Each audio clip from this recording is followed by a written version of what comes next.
The man with the cash, primary resident at the penthouse, cannot remember my name.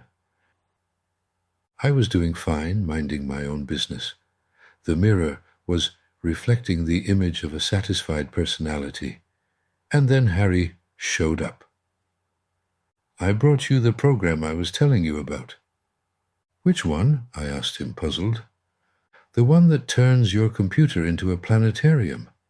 Sit down. I will install it for you." 2 hours later, all my astronomical knowledge was back, and I found myself more informed than ever. But what about my metaphysics status? At the bottom. If you try to go further down, you're dead. The closest dot in the sky, 4 light years away. Their amount, oh, to hell with it. I am. What am I?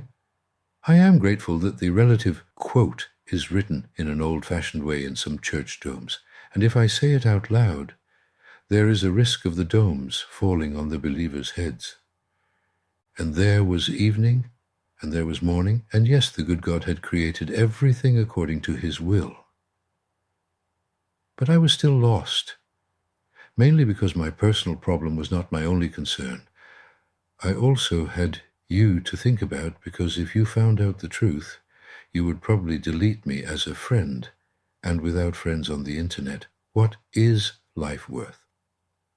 I was dragged up by the well of despair, by a teacher who, although I did not know personally, I consider my personal teacher, Dimitrios Semelas. In one of his scripts he writes, "I remind you of 2 things that you ought not to forget, your majesty and your smallness.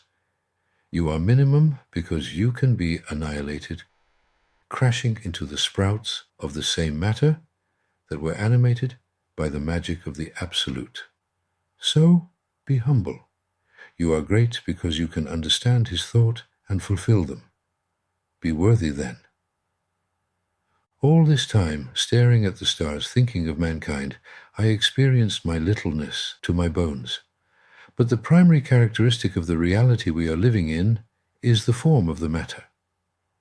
Galaxies have no feelings, and I would say that the intelligence that characterizes them has to do with a determinism unknown to us. Then how are feelings born? And not only feelings to humans. What is their origin? With relative certainty, I would say that they are the characteristics of a secondary creation that needs the fulfillment of the first one to appear.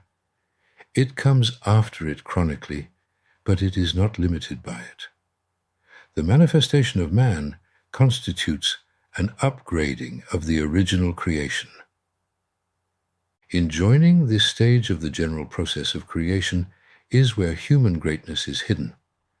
Divine power has transferred many of its virtues to man, virtues that act as attributes in his case, but which, however, in the spiritual hierarchy of existence, make him a second-order creator.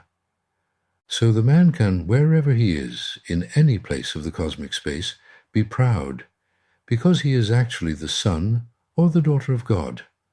The well-known unknowns are not his children, they are servants of creation, very dear and so far more necessary. But only the children of God can capture his thought, and with it, as a guide to lead his creation to its completion. Let's not make, however, the mistake of imagining that God is the man with the money in the penthouse. He has nothing to do with that. Deity is hiding very well behind our inability to conceive the Absolute. In the temporal unfolding of this Absolute, that is, in the decision of the Absolute to appear in the relative but also to be manifested in it, the only deity which exists as a fragment is that of the human being, from greatness back to the smallness. So I am the God of this world. I am the one who represents existence. I am the universe. I am the grain of sand. I am everything and nothing, smallness and greatness. And whether I want it or not, as a human being, but also as humanity scattered in infinite spaces, I ought to realize his thought. I am not the laborer, I am not the bearer of the truth. I participate in the truth and am part of it. And when the time comes beyond this one, and I am asked to identify my personality, I have to know for sure what I am means. As for the beyond, it's not the second floor of the block of flats, nor another dimension. Whatever is connected with the creation we see has to do with the man's course to grasp his thoughts. Beyond is the next state of consciousness. Not somewhere in what some say is an astral level, no way. It may be in what some call the heavenly home.